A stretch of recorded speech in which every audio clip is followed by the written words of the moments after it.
Hello there, welcome back to another video. But today we're going to be doing the understanding how climate change shapes infections of Ophiocordyceps unilateralis fungi on Camponotus carpenter-ants, a quantitative and qualitative analysis. This is presented by Dr. Ken Ramos, Dr. Caitlin Lorenzo, myself, and Dr. Drexel Brown. Alright, so a little bit of some background information. So the Ophiocordyceps unilateralis is found in tropical climates such as Brazil. They are a parasitic fungus, colloquially known as the zombie ant fungus. Interestingly, they externally penetrate the exoskeleton using its enzymes and pressure to invade the internal environment of the host. So we have a sort of picture of what the fungi becomes. So here is the ascoma, and the ascoma is the fertile sort of structure of the fungi. So we'll talk about this more later, but when the host dies, a stalk called the stromata protrudes outwards from the host, and from the stromata these ascoma grow out, and within the ascoma are the future spores, which you can see right here. Once they're ripe, I guess, the spores release and infection will spread. So a little bit about the carpenter ants. The Camponotus cericiventris are also found in tropical climates such as Brazil. And carpenter ants and ants in general have very important ecological niches. For example, they are pollinators. They can pick up the pollen flowers and bring them out to aid in sort of the reproduction, which is cool. Then they also aerate the soil, as ants create these tunnels in the ground, which allows water and air to penetrate the soil, benefiting, again, plant life. As they are called carpenter ants, they also aid in the decomposition of dead trees, as carpenter ants will sort of build their tunnels inside the trees. We also participate in nutrient cycling, as carpenter ants can eat insects and are also eaten by other organisms. So carpenter ants are pretty chill. And we have a picture of him right here. A carpenter ant is pretty chill. Cool looking guy. Yeah, smash. But when we combine these guys together, so when the fungus infects the carpenter ant, results in the zombie ant. Hence, the zombie ant fungus infects the carpenter ant, giving the zombie ant. This guy this is what he becomes after infection.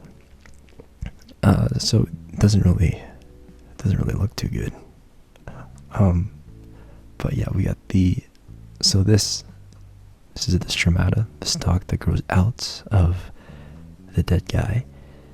And we see the ascoma right here, and the ascoma has the pores of the fungus that is ready to be released once they're sort of ready.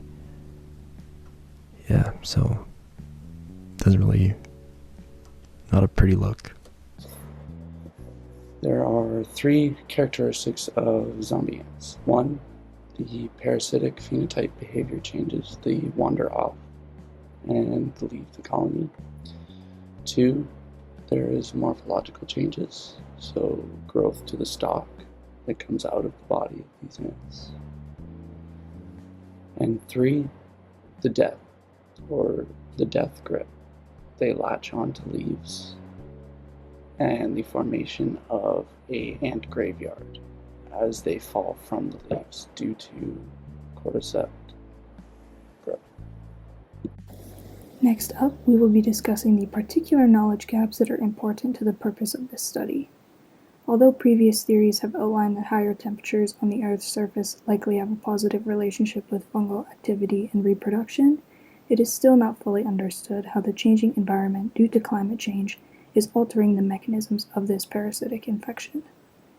One of the main knowledge gaps we hope to fill is how increased humidity levels in Earth's atmosphere may be a direct causation of the increased length and width of the Ophiocordyceps stalk, which was seen earlier growing out of the ant host body after death. Secondly, it is still unknown how environmental stressors may cause secondary changes to the ant's interactions in ant colony dynamics and social structures, which would be in relation to the transmission of the fungal infection. Lastly, a knowledge gap that we hope to answer is in regards to how fungi species could potentially adapt to these environmental stressors and cause greater issues at the ecological level. Alright, so on our research objectives, the study hopes to fulfill the aforementioned knowledge gaps and to advance scientific knowledge on the pathogenesis of the Ophiocordyceps unilateralis infection in carpenter ants with respect to climate change or varying climate conditions.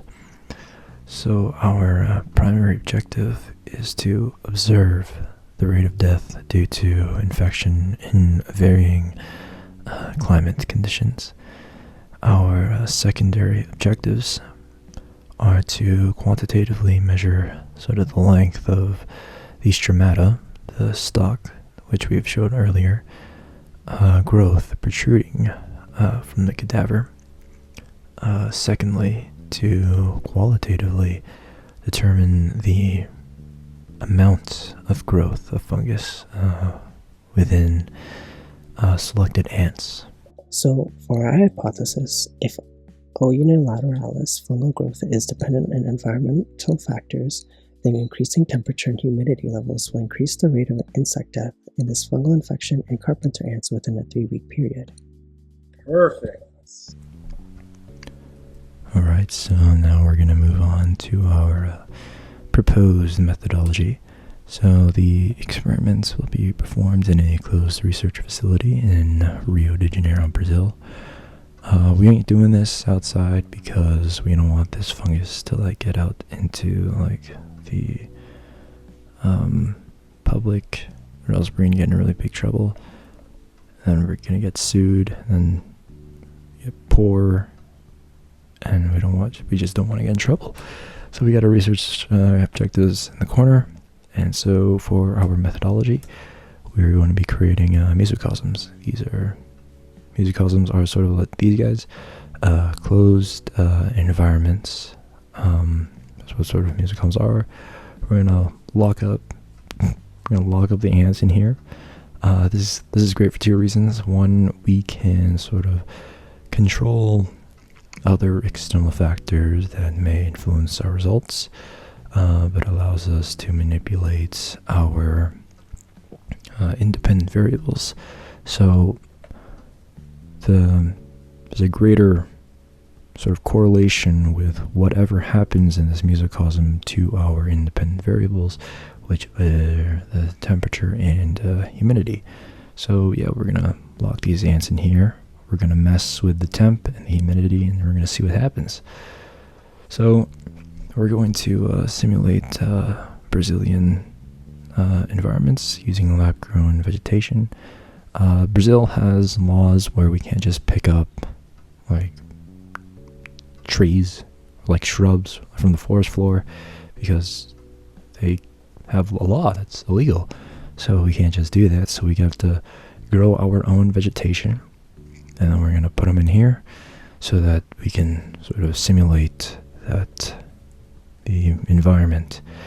So we're going to have 5 different experimental replicates for each environmental condition, where ants will be exposed to controlled samples of Ophiocordyceps. So first we got our controlled. Controlled is just the typical Brazilian climate. Then we'll have high temp, high humidity, high temp, low humidity, low temp, low humidity, low temp, high humidity. Sort of these differences will be relative to the control. We're not going to be putting ants into like 100 Celsius because that wouldn't do anything. So for a budget overview, we're going to need some laboratory equipment. So thermohygrometers, these guys measure temperature and humidity using one device, so it's like a 2-in-1 package. That's pretty sweet. We got our microscopes because we're going to be looking at the ants under microscope. This might be sort of like an electron microscope. Who knows? We're still debating on that. We also need the music custom materials because we're going to be building these guys. We might head to Home Depot, assuming that Brazil has a Home Depot. Yep. We also need ant specimens. Brazil also has another law that you can't just kidnap a bunch of ants from like the forest because that's just not cool. So we gotta sort of produce our own ant specimens. We're gonna be using carpenter ants. We're gonna have to like breed our own. Thing is, this is possible because Dr. Lorenzo is an ant collector, so she's gonna be providing the ants to us. And we also need our PPE equipment, of course, to protect ourselves, to not contaminate the facility environment, keep ourselves safe. And we also have logistical costs, which is travel to and from within Brazil, facility expenses, all of that, and of course, we got bills to pay.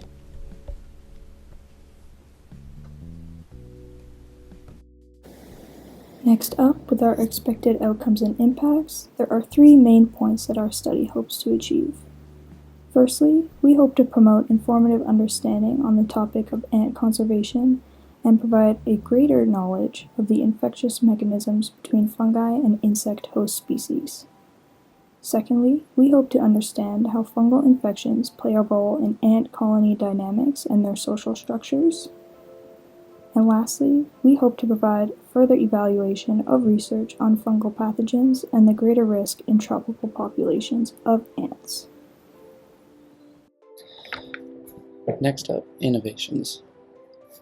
So through combined efforts of mycology, microbiology, myrmecology, ecology, and meteorology, aid in the evaluation of ant populations and the diversity of fungal infectious parameters in varying environmental conditions, indicating prospects to the field of biological conservation.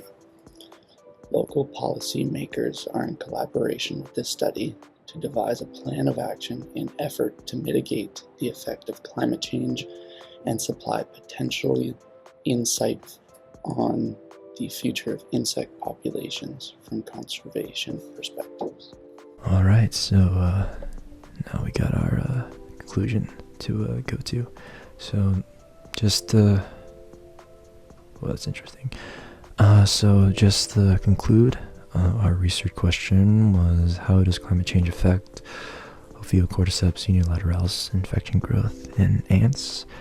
So that led to our objective, which is to understand the relationship between fungal growth and varying climate conditions. To do this, we observe ants in a artificially built environment, simulating natural conditions under varying climate conditions. Our expected outcomes is to promote further research on a relatively new topic, parasite-host interactions of fungal infection ants, explore a relatively new area of research to encourage future research on the molecular interactions between fungi and ants. This is kind of cool because from our literature research, nobody has really done any kind of molecular sort of observations on the interaction between the fungi and the ants. Usually they just do they use some kind of machine learning to predict the protein interaction, but they never really observed the real thing between this guy and this guy. It's a really good photo. It's high definition. It's finally, to how climate change is a factor that disrupts colony interactions as a secondary effect of fungal infection. So yeah, we're going to be looking at a bunch of ants because we like ants. Ants are cool. And so yeah, that's pretty much it. So yeah, thank you for tuning in. And do you guys have any questions?